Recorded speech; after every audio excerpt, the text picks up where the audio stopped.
전능하사 천지를 만드신 하나님 아버지를 내가 믿사오며 그 외아들 우리 주 예수 그리스도를 믿사오니 이는 성령으로 잉태하사 동정녀 마리아에게 나시고 본디오 빌라도에게 고난을 받으사 십자가에 못 박혀 죽으시고 장사한 지 사흘 만에 죽은 자 가운데서 다시 살아나시며 하늘에 오르사 전능하신 하나님 우편에 앉아 계시다가 저희로서 산 자와 죽은 자를 심판하러 오시리라. 성령을 믿사오며 거룩한 공회와 성도가 서로 교통하는 것과 죄를 사하여 주시는 것과 몸이 다시 사는 것과 영원히 사는 것을 믿사옵나이다. 아멘. 하나님 아버지가 주신 영적 신분 선포문. 나는 전능하신 창조주 하나님의 당당한 자녀다. 나는 이전 것에서 완전히 거듭난 새로운 피조물이다. 나는 그리스도 예수 안에서 완전한 자로 다시 태어났다. 나는 하나님의 사랑을 받는 보배롭고 존귀한 자이다. 나는 모든 것을 가진 부자요 이 시대의 복의 근원이다. 나는 캄캄하며 혼돈하고 공허한 이 세상을 비추는 생명의 빛이다. 나는 능력을 주시는 성령 안에서 무엇이든지 할 수 있는 자다. 나는 하나님의 자녀로서 주께서 주신 하늘과 땅의 상속자다. 나는 세계복음을 위해 선택받은 왕같은 제사장이다. 나는 천만 천사의 보호와 하늘의 영광을 누리는 하늘나라 백성이다. 아멘.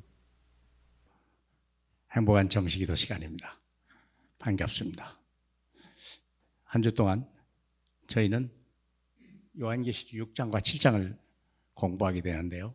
제목은 일곱인의 재앙과 구원받은 14만 4천 명입니다. 아주 유명한 장이지만 거의 다 이단들이 사용하고 있다는 걸 아시죠? 자, 이단들이 사용하든 어찌든 간에 그걸 우리가 그건 하나님이 막을 일이고 우리가 할 일은 뭐냐? 이단에 속하지 않게 해서 속이지 않게 해서 영에 속한 자의 축복을 알면 끝나는 거예요. 어떻게 하면 우리가 14만 4천 속에 들어갈 것이냐? 그들이 들어간다 가고 싶다고 들어가는 게 아니에요. 숫자가 채워졌다고 해서 구원받는 게 아닙니다. 영에 속한 자가 누구냐를 주님은 찾으는 거죠. 자, 그러면 그중에 영에 속한 자의 축복, 고린도전서 3장 6절로 15절, 16절까지 가능한 빨리 한번 읽어보겠습니다. 나는 심었고 아볼로는 물을 주었으되 오직 하나님께서 자라게 하신다니 그런즉 심는 이나 물 주는 이는 아무것도 아니요 오직 자라게 하시는 이는 하나님뿐이라. 심는 이와 물 주는 이는 한 가지이나 각각 자기가 일한 대로 자기의 상을 받으리라. 우리는 하나님의 동역자들이요 너희는 하나님의 밭이요 하나님의 집이니라. 내가 네게 하나님의 은혜를 따라 지혜로운 건축자와 같이 터를 닦아두매 다른 이가 그 위에 세우나 그러나 각각 어떻게 그 위에 세울까를 조심할지니라. 이 닦아둔 것 외에 능히 다른 터를 닦아둘 자가 없으니 이는 곧 예수 그리스도라. 만일 누구든지 금이나 은이나 포석이나 나무나 풀과 집으로 이 터 위에 세우면 각 사람의 공적이 나타날 터인데 그날이 공적을 밝히리니 이는 불로 나타내고 그 불이 각 사람의 공적이 어떠한 것을 시험할 것임이라. 만일 누구든지 그 위에 세운 공적이 그대로 있으면 상을 받고 누구든지 그 공적이 불타면 해를 받으리니 그러나 자신은 구원을 받되 불 가운데서 받은 것 같으리라. 너희는 너희가 하나님의 성전인 것과 하나님의 성령이 너 안에 계신 줄 알지 못하느냐. 아멘. 아주 중요한 이 얘기죠. 하나님이 우리를 두 가지의 사명을 가지고 주셨어요. 우리는 그냥 우연은 존재하지 않습니다. 세상 사람은 하나님을 모르기 때문에 자기 뜻대로 살고 자기 노력대로 살면 되는 줄 알아요. 천만의 말씀입니다. 우리는 하나님 미션을 받았습니다. 첫 번째는 하나님의 밭이요, 두 번째는 하나님의 집이다. 우리는 밭을 읽어야 됩니다.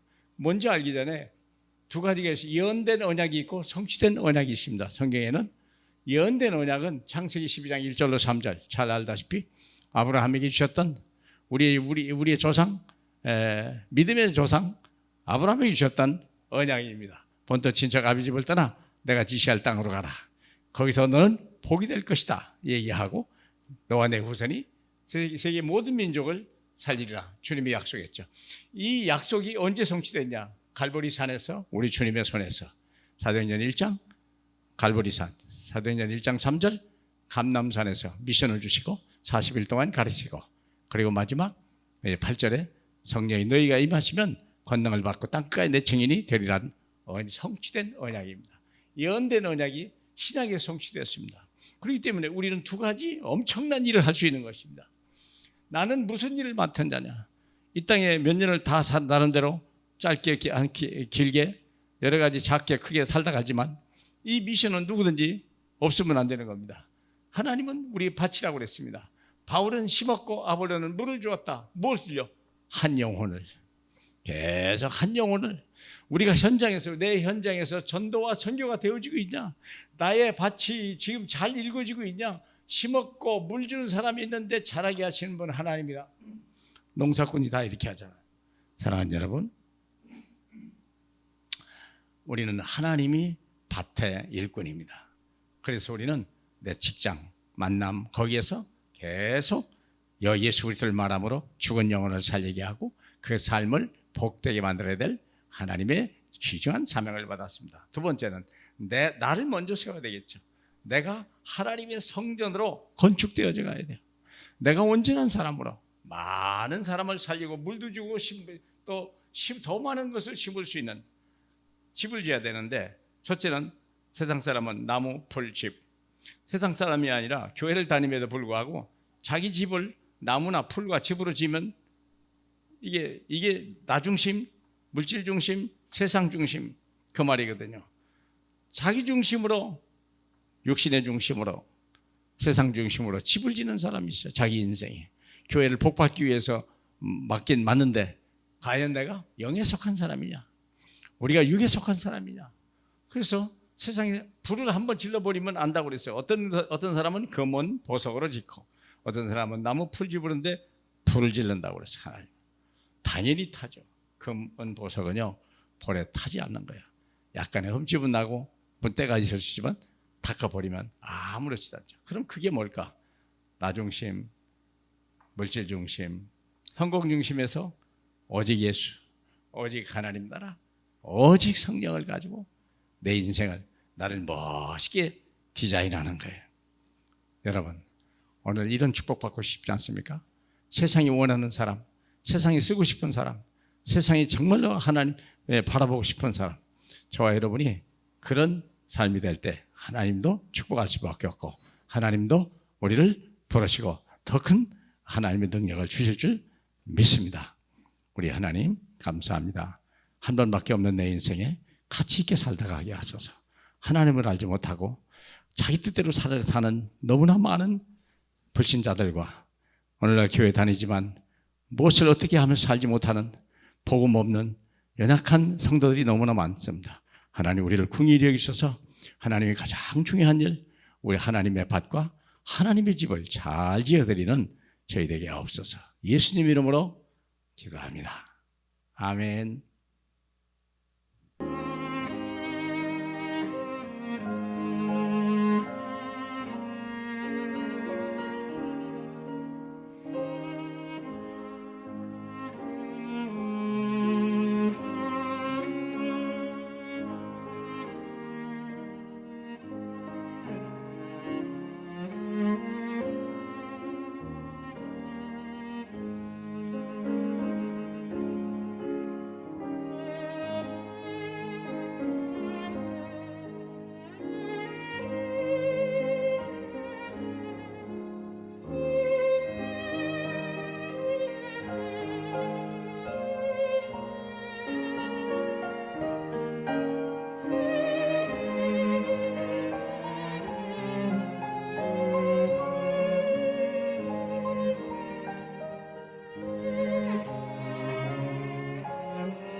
바랍니다.